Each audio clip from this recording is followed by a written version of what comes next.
ਇਹ ਬੱਚੇ ਨੇ 6 ਆਪਣੀ ਸ਼ਾਦੀशुदा ਕਰ ਛੱਡੇ ਨੇ। ਆਪ ਆਪਣੇ ਘਰਾਂ ਬਾਹਰਾਂ ਵਾਲੇ ਨੇ, ਆਪ ਆਪਣੇ ਬੱਚੇ ਪਾਲਦੇ, ਆਪ ਆਪਣੀ ਦਿਹਾੜੀ ਦੱਪਾ ਕਰਕੇ ਖਾਂਦੇ ਪਏ ਨੇ।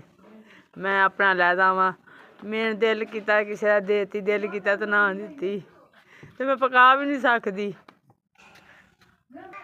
ਮੈਂ ਪਿਆ ਖੱਬੀ ਸਾਈਡ ਤੇ ਹੱਥ ਨਹੀਂ, ਲੱਤ ਬਾਂਹ ਕੰਮ ਨਹੀਂ ਕਰਦੀ, ਫੜ ਕੇ ਨਜ਼ਰ ਵੀ ਨਹੀਂ ਆਉਂਦਾ। ਚਾਹ ਫੜ ਕੇ ਹੀ ਕਰਦੇ ਨੇ, ਫੜ ਕੇ ਹੀ ਬਣਦੇ ਨੇ। ਮੇਰੇ ਕੋਲੋਂ ਨਹੀਂ ਉੱਠ ਕੇ ਤੁਰਿਆ ਜਾਂਦਾ, ਬਾਂਹ ਫੜ ਕੇ ਤਰਾਂਦੇ ਨੇ। ਇਕੱਲੀ ਕਿਤੇ ਜਾ ਵੀ ਨਹੀਂ ਸਕਦੀ ਮੈਂ, ਉੱਠ ਕੇ ਇਕੱਲੀ ਉੱਠ ਕੇ ਤੁਰ ਨਹੀਂ ਸਕਦੀ, ਫੜ ਕੇ ਇਸ ਤਰ੍ਹਾਂ ਬਾਂਹ। ਜੇ ਮੈਂ ਉੱਠ ਕੇ ਤੁਰਾਂ ਤਾਂ ਮੈਂ ਡਿੱਗ ਪੈਂਦੀ ਹਾਂ, ਮੂੰਹ 'ਤੇ ਜ਼ਖਮ ਹੋਏ, ਸੱਟਾਂ ਚੋਟਾਂ ਲੱਗ ਜਾਂਦੀਆਂ ਨੇ।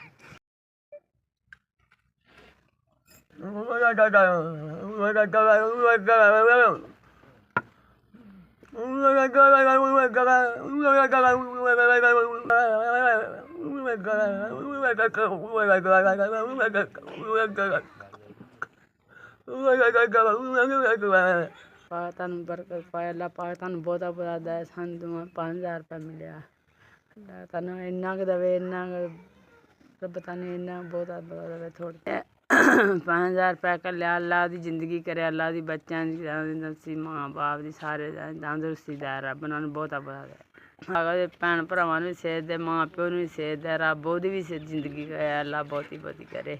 ਰੱਬ ਜੀ ਨੇ 5000 ਰੁਪਇਆ ਘੱਲਿਆ, ਦੇਵਾਂਗੀ ਮੈਂ ਜਾ ਕੇ ਤੇ ਉਹਨਾਂ ਦੀ ਦਵਾਈ ਦੇਵਾਂਗੀ। ਤੁਹਾਨੂੰ ਅੱਲਾ ਪਾਕ ਤੁਹਾਡੇ ਖਜ਼ਾਨੇ ਭਰੀ ਰੱਖੇ, ਅੱਲਾ ਤੁਹਾਨੂੰ ਇੰਨਾ ਬਹੁਤਾ ਬਹੁਤਾ ਦੇਵੇ। ਸਾਡੇ ਤਾਂ ਤੁਹਾਨੂੰ ਦੁਆ ਅੱਲਾ ਪਾਕ ਇੰਨਾ ਕੁ ਦੇਵੇ, ਤੁਹਾਨੂੰ ਜ਼ਿੰਦਗੀ ਦੇਵੇ ਤੁਹਾਡੀ ਰੱਬ, ਤੁਹਾਡੇ ਮਾਂ ਬਾਪ ਦੀ, ਤੁਹਾਡੇ ਭੈਣਾਂ ਭਰਾਵਾਂ ਦੀ ਸਾਰਿਆਂ ਦੀ ਜ਼ਿੰਦਗੀ ਕਰੇ।